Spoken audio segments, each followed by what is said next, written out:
नमस्कार दोस्तों, स्वागत है आपका अपने चैनल एग्जामिट्यूट में। दोस्तों, आज की क्लास ज्योग्राफी स्पेशल 14 में हम आपके लिए कुछ इंपॉर्टेंट क्वेश्चंस लेकर आए हैं जो सभी एग्जाम्स के लिए मोस्ट इंपॉर्टेंट है।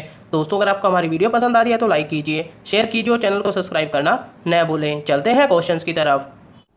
क्वेश्चन नंबर 1, 90 ईस्ट रिज नामक जलमग्न ज्वालामुखी कटक किस महासागर में स्थित है? आपके पास ऑप्शन है इस प्रकार। ऑप्शन ए प्रशांत महासागर, ऑप्शन बी अटलांटिक महासागर, ऑप्शन सी हिंद महासागर या ऑप्शन डी आर्कटिक महासागर।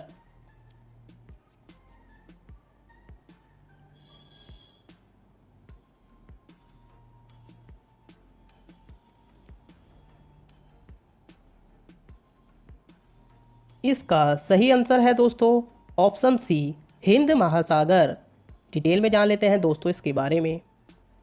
90 ईस्ट रिज की लंबाई 5000 किलोमीटर है।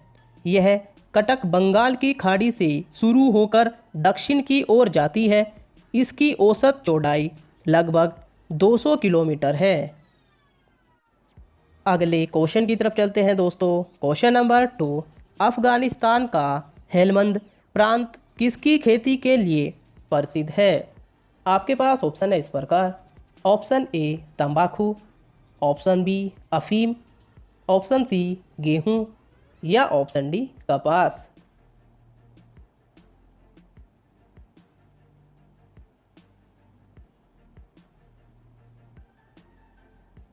इसका सही आंसर है दोस्तों ऑप्शन बी अफीम। डिटेल में जान लेते हैं दोस्तों इसके बारे में। हेलमंद अफगानिस्तान के दक्षिण में स्थित है। क्षेत्र के आधार पर यह अफगानिस्तान का सबसे बड़ा प्रांत है। हेलमंद प्रांत का कुल क्षेत्रफल 58,584 वर्ग किलोमीटर है। यह विश्व का सबसे बड़ा अफीम उत्पादक क्षेत्र है। विश्व का कुल उत्पादन की 75% अफीम हेलमंद में उत्पादित की जाती है। अगले क्वेश्चन की तरफ चलते हैं दोस्तों। क्वेश्चन नंबर 3, निम्नलिखित कथनों पर विचार कीजिए। नंबर 1, बेलेरिक द्वीप भूमध्य सागर में स्थित है। नंबर 2, कोर्सिका और सार्दिनिया द्वीप इटली के पश्चिम में स्थित है। उपरोक्त में से कौन सा कथन सत्य है? आपके पास ऑप्शन है इस प्रकार। ऑप्शन ए केवल एक, ऑप्शन बी केवल दो, ऑप्शन सी एक और दो दोनों सही है या ऑप्शन डी दोनों कथन गलत है।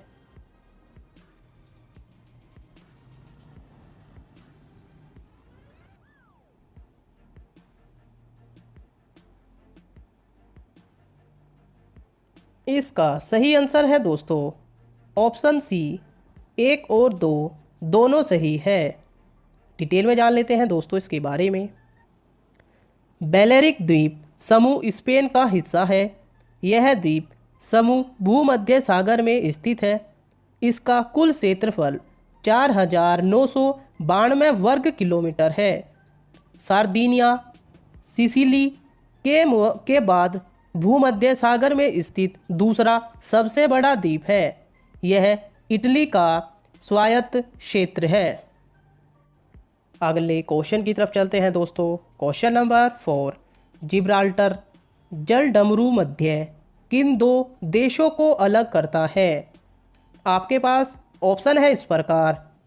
ऑप्शन ए पुर्तगाल और मोरक्को, ऑप्शन बी अल्जीरिया और स्पेन, ऑप्शन सी मोरक्को और स्पेन या ऑप्शन डी अल्जीरिया और पुर्तगाल।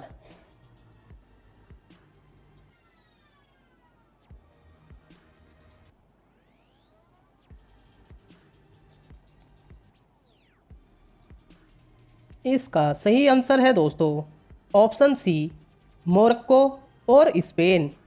डिटेल में जान लेते हैं दोस्तों इसके बारे में। जिब्राल्टर जलडमरू मध्य यूरोपीय देश स्पेन और अफ्रीका देश मोरक्को को अलग करता है। यह जलडमरू मध्य भूमध्य सागर को अटलांटिक सागर से जोड़ता है।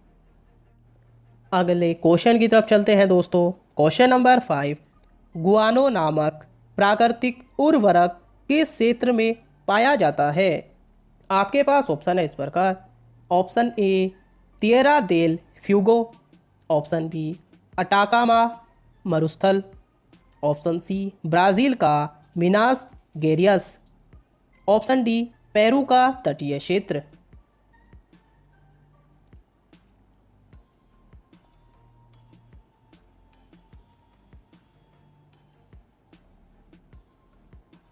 इसका सही आंसर है दोस्तों ऑप्शन डी पेरू का तटीय क्षेत्र।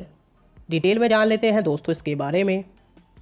गुआनो नामक उर्वरक में नाइट्रेट की मात्रा काफ़ी अधिक होती है। यह भूमि के लिए अत्यधिक उपजाऊ होता है। इसका इस्तेमाल पेरू के द्वीप व तटीय क्षेत्रों में किया जाता है। अगले क्वेश्चन की तरफ चलते हैं दोस्तों। क्वेश्चन नंबर 6, वन कटान के परिणाम क्या होते हैं? नंबर 1, मृदा अपरदन में वृद्धि, नंबर 2, भूमिगत जल का भंडारण, नंबर 3, आकस्मिक बाढ़। आपके पास ऑप्शन है इस प्रकार। ऑप्शन ए केवल 1, ऑप्शन बी 1 और 2, ऑप्शन सी 1 और 3 या ऑप्शन डी 1, 2 और 3।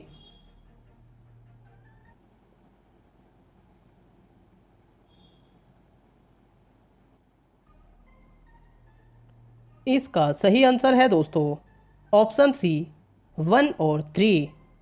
डिटेल में जान लेते हैं दोस्तों इसके बारे में। अत्यधिक मात्रा में वन कटान के कारण मृदा अपरदन की दर काफ़ी बढ़ जाती है, क्योंकि वनस्पति न होने के कारण मृदा की पकड़ कमज़ोर हो जाती है। वर्षा के समय में वनस्पति न होने के कारण वर्षा का जल भूमि में पूरी तरह रिस नहीं पाता, जिस कारण आकस्मिक बाढ़ आती है। अगले क्वेश्चन की तरफ चलते हैं दोस्तों। क्वेश्चन नंबर 7, लेटराइट मृदा का निर्माण किस प्रकार होता है? आपके पास ऑप्शन है इस प्रकार। Option A leaching, option B अपरदन, ऑप्शन सी उपजाऊ नदी सिल्ट के निक्षेप के कारण, ऑप्शन डी अग्नेय चट्टानों के यांत्रिक अपक्षय के कारण।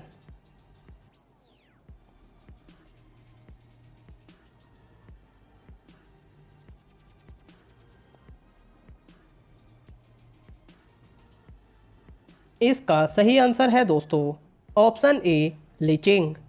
डिटेल में जान लेते हैं दोस्तों इसके बारे में। लीचिंग प्रक्रिया में नदियाँ अपने साथ उपजाऊ मृदा बहाकर ले जाती है और समतल क्षेत्रों में मृदा का निक्षेप कर देती है। अगले क्वेश्चन की तरफ चलते हैं दोस्तों। क्वेश्चन नंबर 8, निम्नलिखित कथनों पर विचार कीजिए। नंबर 1, ओक्सबो झील का विसर्प का टूटा हुआ हिस्सा होता है।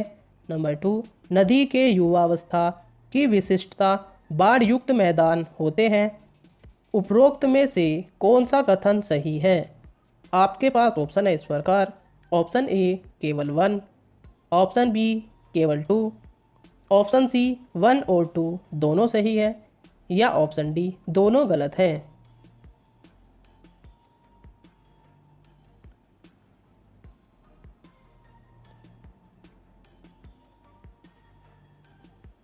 इसका सही आंसर है दोस्तों ऑप्शन ए केवल 1।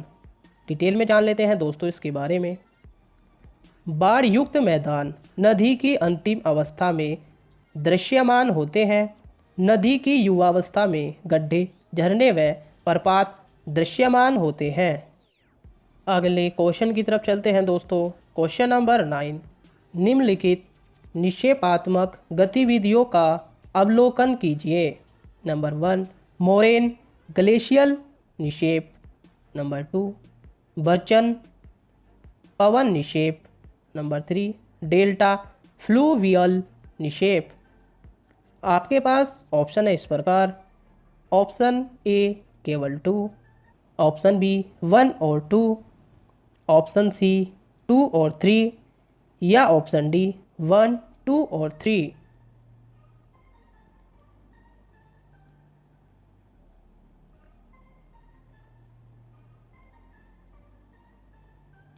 इसका सही आंसर है दोस्तों ऑप्शन डी 1, 2 और 3। डिटेल में जान लेते हैं दोस्तों इसके बारे में। उपरोक्त दिए गए सभी निक्षेप व उनके प्रकार सही हैं। मोरेन निक्षेप का निर्माण ग्लेशियर क्षेत्रों में होता है, जबकि बर्चन निक्षेप का निर्माण पवनों के कारण होता है और डेल्टा का निर्माण नदी के कारण होता है। अगले क्वेश्चन की तरफ चलते हैं दोस्तों। क्वेश्चन नंबर 10 लास्ट क्वेश्चन है दोस्तों, question of the day. Hiroshima और नागासाकी शहर किन द्वीपों में स्थित है? आपके पास ऑप्शन है इस प्रकार। ऑप्शन ए होन्शु और क्यूशु, ऑप्शन बी होन्शु और शिकोकू, ऑप्शन सी होकाइडो और क्यूशु, या ऑप्शन डी क्यूशु और शिकोकू। दोस्तों जैसे कि आप सभी को पता है क्वेश्चन ऑफ द डे का आंसर आपको कमेंट बॉक्स में करना होता है। साथ ही आपने 10 में से कितने आंसर सही किए हैं ये भी आपको कमेंट बॉक्स में करना है। दोस्तों अगर आपको हमारी वीडियो पसंद आ रही है तो लाइक कीजिए, शेयर कीजिए और चैनल को सब्सक्राइब करना न भूलें। बने रहिए हमारे चैनल के साथ। जय हिंद, जय भारत, धन्यवाद।